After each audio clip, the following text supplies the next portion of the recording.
So, Yes.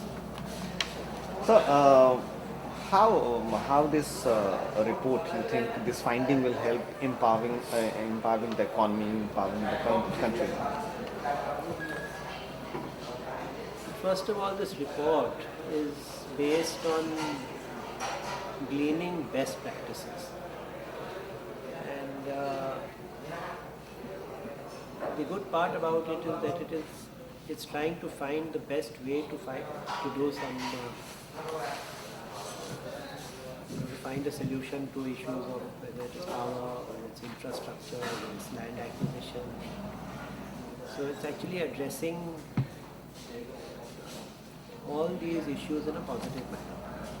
And the survey has been conducted across the states to pick out the best practices of which state is following the best practices in that particular area.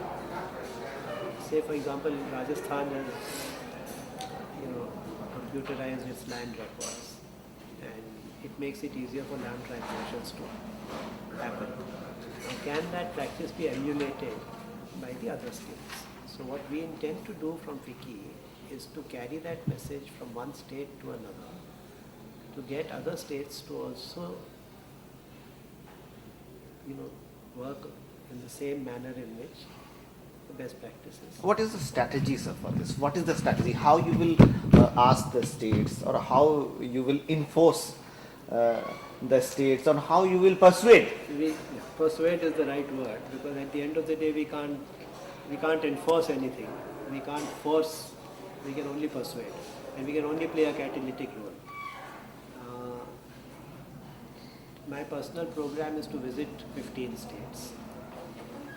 In some states, we will be holding our executive committee meetings.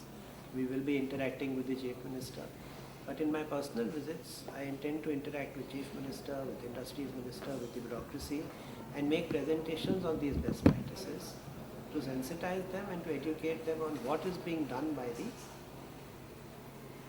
by any one of their sister states. And in each case, there's a different state which is following the best practice. So it's not just one state which has all the best practices.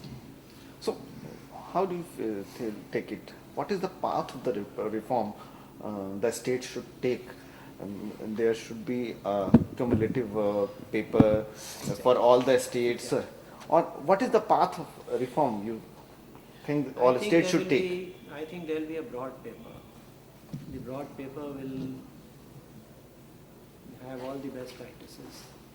And through working with the states, at the ground level, nitty-gritty issues, we'll keep adding to that report. This is just the first report, which has kind of tried to find out whether there are such issues which can be replicated or not. And I think this report clearly brings out that there are issues which can be replicated.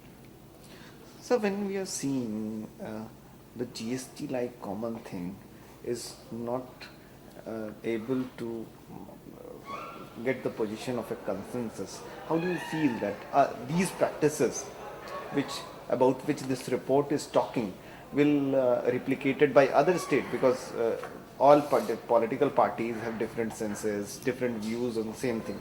I think there are two different parts to it. One is that GST is an interrelation between the center and the states, where the states are being asked to reduce their own powers.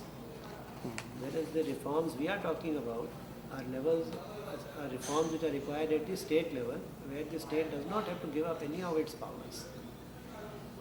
There's a fundamental difference between the two. Secondly, I think India is changing. The federal structure of India is changing.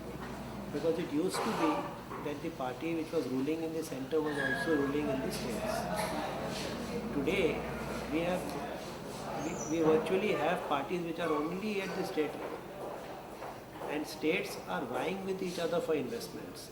So actually the states would welcome suggestions which will attract investments to their states without having to give up their autonomy, without having to give up their power. So there's a very fundamental difference between a GST which is linked to reduction in their own autonomy. What is, according to you, the main basic problem for the investors in at state with the state administration, and what is the way for the improvement? Land, land acquisition, land transactions. You know, the transparency of land transactions, change of stamp duties, the cost of land transfer, and the political issues associated with the government assisting in acquisition of land, environment clearances. It's become, I mean, if there was anything which has become an impediment since the licensing, it's the environmental clearances. So that's another issue. Then the availability of power and water, which is essential to any industry. So that's another third area which is important.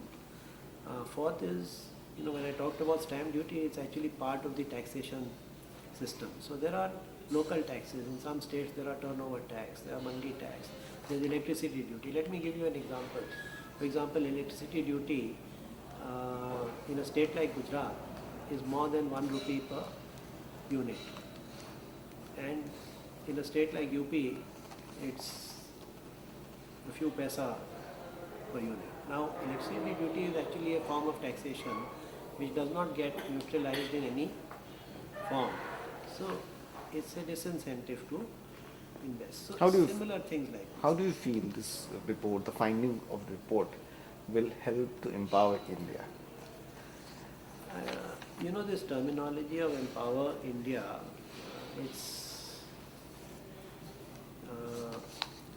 is based on the opportunity which it creates as a result of development. So when we say empower India, it means that if there is development, it provides greater opportunities in terms of employment and jobs, and helps empower the population. Thank you very much, sir.